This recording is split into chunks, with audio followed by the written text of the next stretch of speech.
जतला 77.94 कोटींची नळपाणी योजना, पालकमंत्री पाटील यांच्या हस्ते भूमिपूजन. विकासासाठी पडळकर धडपडत आहेत.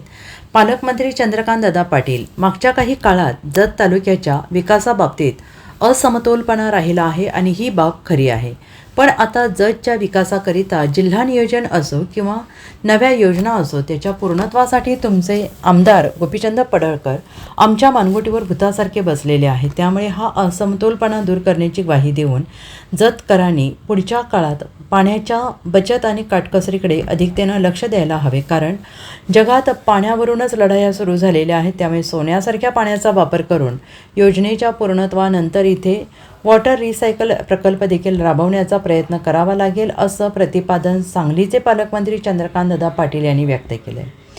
जत शहराकरिता नव्यानं मंजूर झालेल्या 77.94 कोटींच्या नळपाणी योजनेचा भूमिपूजन सोहळा नामदार चंद्रकांतदादा पाटील आणि माता भगिनींच्या हस्ते पार पडला. यावेळेस ते बोलत होते. तत्पूर्वी शहरातील वन विभागाच्या इमारतीचे आणि कर्मचारी निवासस्थानाचे भूमिपूजन नामदार पाटील यांच्या हस्ते करण्यात आले. यावेळी माजी मंत्री आमदार सदाभाऊ खोत, आमदार गोपीचंद पडळकर, भीमराव माने, दिनकर पाटील, चंद्रशेखर गोब्बी, संजयराव कांबळे यांच्यासह महिला मोठ्या संख्येनं उपस्थित होत्या.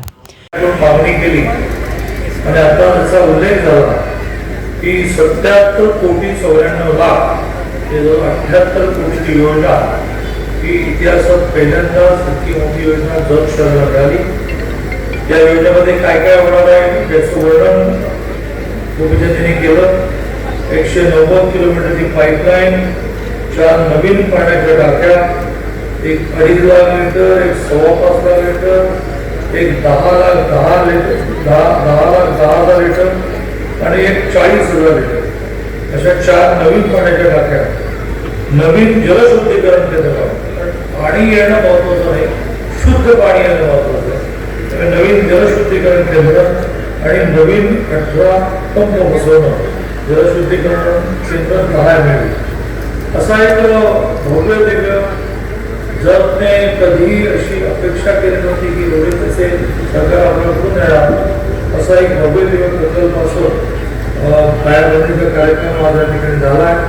त्याला व्यासपीठावर आपले जतचे, आपल्या सगळ्यांचे लाडके आमदार आणि महाराष्ट्रामध्ये ज्यांचं नाव खूप आता पुढे जात चाललं आहे.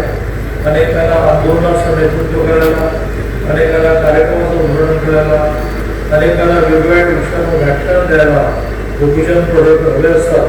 असे गोपीचंद पडळकर गोपीचंद पडळकरचे या तालुक्यामध्ये विकासात्मक कामाला त्याने सुरुवात केली आणि अनेक प्रकल्प आज त्यांनी हातात घेतले.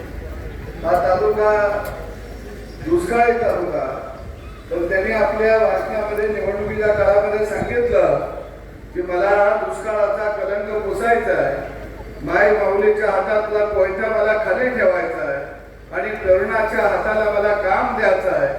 अशा पद्धतीचं त्यांनी घोषणा केली आणि ते व्रत घेऊन आज खऱ्या अर्थानं ते कामाला लागल्याचं आपल्याला सगळ्यांना पाहायला मिळत आहे.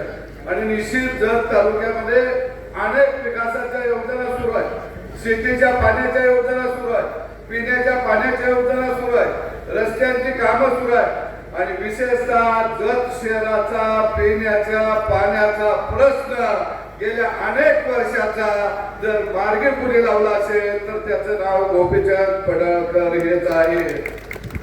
करू असा त्यांनी शब्द दिलेला आहे. त्यामुळं तुम्हाला आम्ही जो शब्द दिला तो शब्द आम्ही पूर्ण करू. निधीची कुठली अडचण नाही, टेंडर झालं, आता काम पण सुरू आहे. एकूण 190 किलोमीटर पाईपलाईन आपल्या शहरामध्ये होणार आहे. किती? 190 किलोमीटर. म्हणजे या शहरातलं एक पण घर वंचित राहणार नाही. भाजपला मतदान दिलेलं पण नाही दिलेलं पण सगळ्याला समान न्याय मिळणार आहे. कोणी चिंता करण्याचं कारण नाही. 4 नवीन पाण्याच्या टाक्या होणार आहेत. एक टाकी आहे 2.5 लाख लिटरची, दुसरी 5.25 लाख लिटरची, तिसरी आहे 10.10 लाख लिटरची आणि चौथी आहे 40,000 लिटरची. म्हणजे पाण्याची कुठली अडचण तुम्हाला भासणार नाही. 18 पंप बसवले जाणार आहेत, मोटारी 18 बसवल्या जाणार आहेत. त्यामुळं वाडी वस्तीच्या लोकांना पण आम्ही सांगतोय की 100% तुम्हाला पाणी देण्याची व्यवस्था आम्ही करतोय. चिंता करण्याचं कारण नाही. दादा, आता तुम्ही राज्याचे वरिष्ठ नेते आहात आणि मूल रडल्याशिवाय आई सुद्धा दूध पाजत नाही आणि त्यामुळे जर शहराच्या खूप अपेक्षा आपल्याकडून आहेत. दादा, 2012ला ही नगरपालिका झाली. आज आमच्या सीओ साहेबांना बसायला जागा नाही. आम्हाला अत्यंत खेदपणे हे म्हणजे मांडावं लागतंय की सीओ साहेब असतील, तिथे सगळे कर्मचारी असतील, त्यांना बसायची व्यवस्था नाही. आज जतची लोकसंख्या 50,000 इतकी आहे आणि असं एक मोठं शहर जे कर्नाटकला लागून आहे. कर्नाटकची बाजारपेठ सुद्धा जतमध्ये आहे. मार्केट कमिटी चांगल्या पद्धतीने चालते. अशा शहरामधली नगरपालिकेची इमारत आमच्या शहराला साजेशी अशी देखणी पाहिजे आणि म्हणून दादा आमची मागणी आहे की नगर विकास खात्याच्या माध्यमातून येत्या 15-20 दिवसात महिन्यात जो काही काळ असेल त्या काळामध्ये आम्हाला नगरपालिकेची एक देखणी भव्य दिव्य इमारत आपण मंजूर करून द्यावी अशी मागणी आपल्या सर्वांच्या वतीनं मी दादांच्याकडे करतो. Bureau report SBN Marathi, Jat.